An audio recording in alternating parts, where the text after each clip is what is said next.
बुलेटिनच्या सुरुवातीला बातमी एका झंझावाताच्या शेवटाची, झंझावाताच्या अखेराची।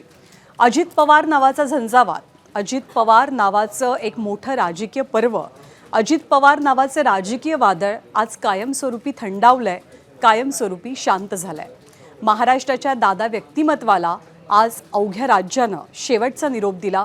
राजकीय आणीबाणीच्या प्रसंगामध्ये दादा नॉट रिचेबल झालेत ही बातमी आजवर अनेकदा टेलिव्हिजन स्क्रीनवरती झळकली, पण आज खऱ्या अर्थानं दादा कायमस्वरूपी नॉट रिचेबल झाले, त्यांच्या आप्तस्वकीयांसाठी, कार्यकर्त्यांसाठी आणि नेत्यांसाठी। विमान दुर्घटनेत निधन पावलेले अजित पवार एका अनंताच्या प्रवासाला निघून गेले। अजित पवारांचा गोतावळा आणि त्यांचा आवाका नेमका किती मोठा होता हे सांगण्यासाठी आजची बारामतीची दृश्य पुरेशी आहेत। केंद्रीय मंत्र्यांपासून ते सर्वसामान्य कार्यकर्त्यापर्यंत, साध्या गावकऱ्यापासून ते उच्चभ्रू व्यक्तींपर्यंत, राजकीय सहकाऱ्यांपासून ते आप्तस्वकीयांपर्यंत सगळ्यांच्याच नजरेत दादांच्या जाण्याची एक पोकळी होती। केंद्रीय गृहमंत्री अमित शहा, नितीन गडकरी, भाजपचे नवनिर्वाचित अध्यक्ष नितीन नवीन, गोव्याचे मुख्यमंत्री प्रमोद सावंत यांच्यासह अनेक राजकीय दिग्गजांनी अजित पवारांना अखेरचा निरोप दिला। काटेवाडी या अजित पवारांच्या मूळ गावातल्या त्यांच्या अंत्यदर्शनानंतर त्यांचं पार्थिव बारामतीच्या विद्याप्रतिष्ठानच्या मैदानावरती अंतिम संस्कारांसाठी आणण्यात आलं आणि नजरेत मावणार नाही इतका विशाल जनसमुदाय आज आपल्या लाडक्या नेत्याच्या अंत्यदर्शनासाठी त्याला अखेरचा निरोप देण्यासाठी आला होता।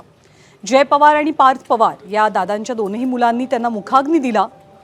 खरं तर अजितदादांच्या कामाची पद्धत ही एखाद्या कडू औषधासारखी होती असं बोललं जायचं, परंतु हे औषध जरी कडू असलं तरी सुस्तावलेल्या सिस्टीमच्या आरोग्यासाठी ते तितकंच गरजेचं सुद्धा होतं। त्यामुळे महाराष्ट्राच्या राजकारणात अजित पवारांच्या जाण्यानं निर्माण झालेली पोकळी कधीही न भरून येण्यासारखी आहे। प्रशासकीय शिस्तीचा भोगता आणि एक झुंजार योद्धा, झुंजार नेता आता केवळ आठवणींच्याच रूपानं आपल्या सोबत राहिलाय।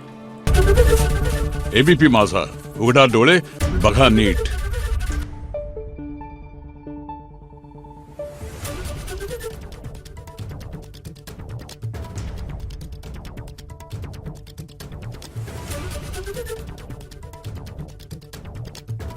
Thank you.